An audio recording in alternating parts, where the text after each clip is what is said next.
नमस्कार। ये आकाशवाणी पटना है। अब आप खालिद रशीद से प्रादेशिक समाचार सुनिए। पहले मुख्य समाचार। एनडीए ने राज्यसभा चुनाव के लिए 3 प्रत्याशियों की घोषणा की। भाजपा के राष्ट्रीय अध्यक्ष नितिन नवीन, प्रदेश महामंत्री शिवेश कुमार और रालोमो अध्यक्ष उपेंद्र कुशवाहा का नाम तय। ईरान और संयुक्त इजराइल अमेरिकी बलों द्वारा नए मिसाइल और ड्रोन हमलों के बाद पश्चिम एशिया में संघर्ष तेज हो गया है। अंतर्राष्ट्रीय महिला दिवस 8 मार्च को प्रदेश में महिला रोजगार दिवस के रूप में मनाया जाएगा। और रंगों का त्योहार होली आज पूरे प्रदेश में पारंपरिक उत्साह और हर्षोल्लास के साथ मनाया जा रहा है। अब समाचार विस्तार से। राज्यसभा चुनाव के लिए भारतीय जनता पार्टी ने अपने उम्मीदवारों की सूची जारी कर दी है। सूची के अनुसार भाजपा के राष्ट्रीय अध्यक्ष नितिन नवीन और प्रदेश महामंत्री शिवेश कुमार बिहार से पार्टी के उम्मीदवार होंगे। वहीं राज्य की 2 सीटों पर जदयू कोटे के प्रत्याशी होंगे। उम्मीदवार घोषित होने के बाद शिवेश कुमार ने पार्टी के प्रति आभार व्यक्त किया है।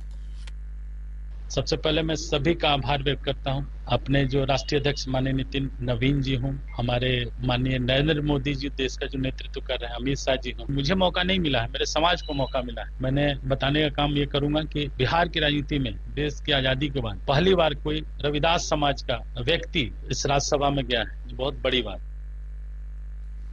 इधर एनडीए ने 5वीं सीट के लिए रालोमो अध्यक्ष उपेंद्र कुशवाहा का नाम तय किया है। भाजपा के प्रदेश अध्यक्ष संजय सरावगी ने पत्रकारों से बातचीत करते हुए कहा कि रालोमो अध्यक्ष उपेंद्र कुशवाहा 5 मार्च को अपना नामांकन भरेंगे। भारतीय जनता पार्टी के राष्ट्रीय अध्यक्ष आदरणीय नितिन नवीन जी राज्यसभा जा रहे हैं। दूसरे प्रत्याशी के रूप में भारतीय जनता पार्टी के प्रदेश के महामंत्री और सासाराम से लोकसभा के प्रत्याशी रहे शिवेश कुमार राम जी भी राज्यसभा प्रत्याशी के रूप में बिहार से ही जाएंगे। और एनडीए के प्रत्याशी के रूप में उपेंद्र कुशवाहा जी भी 5 तारीख को नामांकन करेंगे। मुख्यमंत्री नीतीश कुमार के पुत्र निशांत कुमार के राजनीति में प्रवेश के संकेतों के बीच जदयू नेताओं ने इसका स्वागत किया है। पार्टी के वरिष्ठ नेता और संसदीय कार्य मंत्री विजय कुमार चौधरी ने कहा है कि निशांत कुमार पार्टी में आते हैं तो पूरी पार्टी उनका स्वागत करेगी। राज्यसभा में एक चीज तो पक्की है कि 5 सीट एनडीए के खाते में आएंगी और उसमें से अभी तक जो संख्या गणित है उसके हिसाब से कम 2 सीटें जदयू के खाते में भी आनी चाहिए। निशांत के राजनीति में आने की बात पूरे पार्टी में चल रही है और पार्टी के सभी कार्यकर्ता चाहते हैं कि निशांत राजनीति में आए और जिस दिन भी वो आते हैं तो पूरी पार्टी उनका स्वागत करेगी। ईरान और संयुक्त इजराइल अमेरिकी बलों द्वारा नए मिसाइल और ड्रोन हमलों के बाद पश्चिम एशिया में संघर्ष तेज हो गया है। नवीनतम रिपोर्टों के अनुसार इजराइल वर्तमान में तेहरान और बेरूत में सैन्य ठिकानों पर एक साथ लक्षित हमले कर रहा है। इजराइल रक्षा बलों ने कहा है कि उसके सैनिक दक्षिणी लेबनान में अग्रिम रक्षा रणनीति के अंतर्गत सीमा क्षेत्र के निकट कई स्थानों पर तैनात हैं। वहीं अमेरिका की केंद्रीय कमान ने कहा है कि अमेरिकी सेना ने लगातार अभियानों के दौरान इस्लामिक रिवोल्यूशनरी गार्ड कोर के कमान और नियंत्रण केंद्रों, ईरानी वायु रक्षा क्षमताओं, मिसाइल और ड्रोन प्रक्षेपण स्थलों और सैन्य हवाई अड्डों को नष्ट कर दिया है। दूसरी ओर ईरानी सरकारी मीडिया ने बताया कि बहरीन में अमेरिका की वायु सेना के एक अड्डे पर स्थित कमांड भवन नष्ट हो गया है।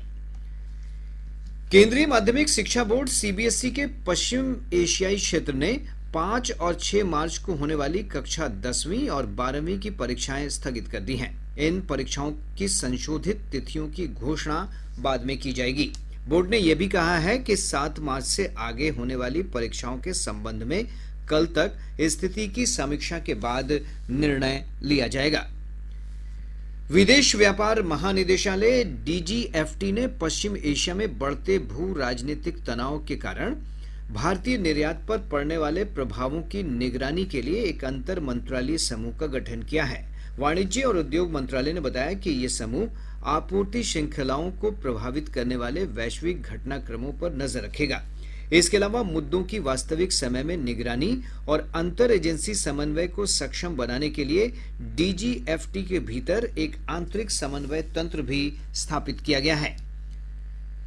शिक्षा विभाग ने सरकारी स्कूलों में कक्षा 1 से कक्षा 12 तक के छात्र छात्राओं के नाम, पिता का नाम, आधार आदि में हुई गलतियों में सुधार के लिए समय सीमा 10 मार्च तक बढ़ा दी है। पहले अंतिम तिथि 28 फरवरी निर्धारित थी।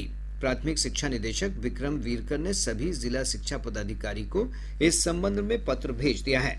वहीं सरकारी विद्यालयों में कक्षा 1 से 8वीं तक वार्षिक सह मूल्यांकन परीक्षा 12 से 19 मार्च तक आयोजित होगी। राज्य शिक्षा शोध और प्रशिक्षण परिषद ने इस संबंध में जिला शिक्षा अधिकारियों को निर्देश भेज दिया है। परिषद ने कहा कि परीक्षा में शामिल होने वाले परीक्षार्थियों को ग्रेड प्रदान किया जाएगा।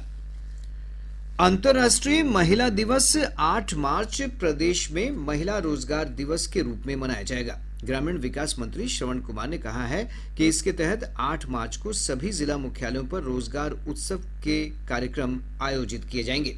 इसमें महिला उद्यमी और जीविका दीदी महिलाओं को रोजगार से जुड़ी जानकारी देंगी। इसका आयोजन ग्रामीण विकास विभाग करेगा। केंद्रीय रसायन और उर्वरक मंत्री जगत प्रकाश नड्डा ने बायो फार्मा शक्ति और 3 समर्पित रासायनिक पार्कों के लिए 13,000 करोड़ रुपए के बजटीय प्रावधान को देश के भविष्य के लिए रणनीतिक दांव बताया है। एक वेबिनार को संबोधित करते हुए उन्होंने कहा कि मुक्त व्यापार समझौते विकसित भारत के लिए एक द्वार है और भारतीय उद्योगों को वैश्विक स्तर पर विस्तार करने के लिए नए अवसर प्रदान करेंगे। आईसीसी पुरुष T20 विश्व कप का पहला सेमीफाइनल मुकाबला आज शाम दक्षिण अफ्रीका और न्यूजीलैंड के बीच खेला जाएगा। यह मैच कोलकाता के ईडन गार्डन्स में शाम 7 बजे शुरू होगा। दूसरे सेमीफाइनल में कल भारत का सामना इंग्लैंड से होगा। यह मैच मुंबई के वानखेड़े स्टेडियम में खेला जाएगा। 8 मार्च को अहमदाबाद के नरेंद्र मोदी स्टेडियम में खिताबी मुकाबला खेला जाएगा। प्रादेशिक समाचार आप आकाशवाणी पटना से सुन रहे हैं। ताजा समाचारों के लिए आप हमारे एक्स हैंडल AIR_News_ पटना पर जा सकते हैं। रंगों का त्योहार होली आज पूरे प्रदेश में पारंपरिक उत्साह और हर्षोल्लास के साथ मनाया जा रहा है।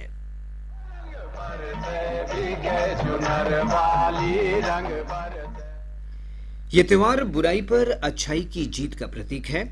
यह एकता और सद्भावना को बढ़ावा देता है। प्रदेश में होली को लेकर हर तरफ उत्साह और उमंग का माहौल है। हर तरफ होली के गीत गाए जा रहे हैं। लोग सुबह से ही मिट्टी, पानी और एक दूसरे को रंग लगाकर होली मना रहे हैं।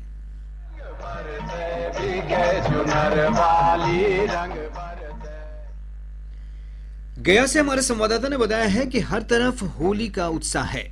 एक रिपोर्ट। गली मोहल्ले से लेकर कस्बाई गांव तक लोग होली के रंगों से सराबोर हैं। कहीं बच्चों की पिचकारियों से निकले रंग की छटा है तो कहीं जोश और उत्साह से भरी युवाओं की मदमस्त टोलियां।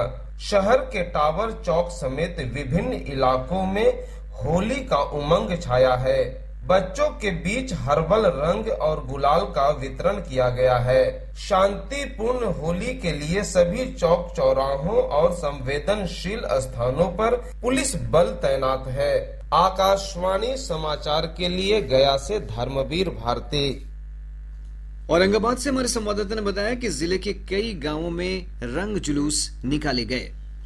औरंगाबाद जिले में होली का त्योहार आज पूरे उत्साह और उमंग के साथ मनाया जा रहा है। इस अवसर पर लोग एक दूसरे को रंग अबीर गुलाल लगाकर पूरे सौहार्दपूर्ण वातावरण में इस त्योहार में अपनी खुशी का इजहार कर रहे हैं। जिले के विभिन्न शहरी तथा कस्बाई इलाकों में रंग जुलूस भी निकाले गए हैं, जिसमें होली के परंपरागत गीतों के साथ हजारों की संख्या में युवा वर्ग के लोग शामिल हैं। पुलिस अधीक्षक अम्बरीश राहुल ने बताया कि होली के त्योहार को देखते हुए जिले के सभी संवेदनशील स्थानों पर दंडाधिकारियों के नेतृत्व में सशस्त्र पुलिस बल की तैनाती की गई है। आकाशवाणी समाचार के लिए औरंगाबाद से कमल किशोर।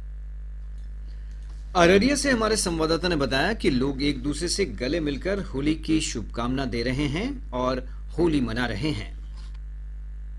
जिले में उमंग उल्लास उत्साह के साथ होली मनाई जा रही है। सुबह होते ही बच्चे, युवा, महिलाएं और बुजुर्ग अलग अलग टोली में एक दूसरे पर रंग डालने में जुट गए हैं। यह सिलसिला दोपहर तक जारी रहेगा। फगुआ के पारंपरिक लोकगीत जोगिरा सारा की धुन ने माहौल को उत्साह से भर दिया है। लोग गिले शिकवे भूलकर होली के रंग, गुलाल और मस्ती में डूबे हुए हैं। हुड़दंगियों पर पैनी नजर रखने के लिए सभी चौक चौराहों के साथ ही भीड़ वाले स्थानों पर सुरक्षा बलों की तैनाती की गई है। आकाशवाणी समाचार के लिए अररिया से मैं गौतम सिंह सहगल। हमारे शेखपुरा संवाददाता ने बताया है कि जिले के मंदना गांव में कल होली मनाई गई। ये होली कुछ खास है। शेखपुरा जिले के सदर प्रखंड अंतर्गत मंदना गांव में कल मंगलवार को दशकों पुरानी परंपरा के अनुसार होली मनाई गई। यहाँ की होली में मांसाहार वर्जित है। परंपरा के अनुसार निकटवर्ती लखीसराय जिला के बीरूपुर थाना अंतर्गत भदोखरा गांव के ग्रामीण मंदना पहुंचे और ग्रामीणों के साथ मिलकर होली मनाई। मंदना में रंगोत्सव का आयोजन दिन में होता है, लेकिन कल चंद्रग्रहण के कारण देर शाम लोगों ने गांव में हनुमान मंदिर में गुलाल अर्पित कर होली का आयोजन किया। आकाशवाणी समाचार के लिए शेखपुरा से निरंजन कुमार। बिहार की होली देश भर में मशहूर है। मिथिला, भोजपुर और मगध क्षेत्र में होली अलग और अनूठे अंदाज में मनाने की परंपरा है। एक रिपोर्ट।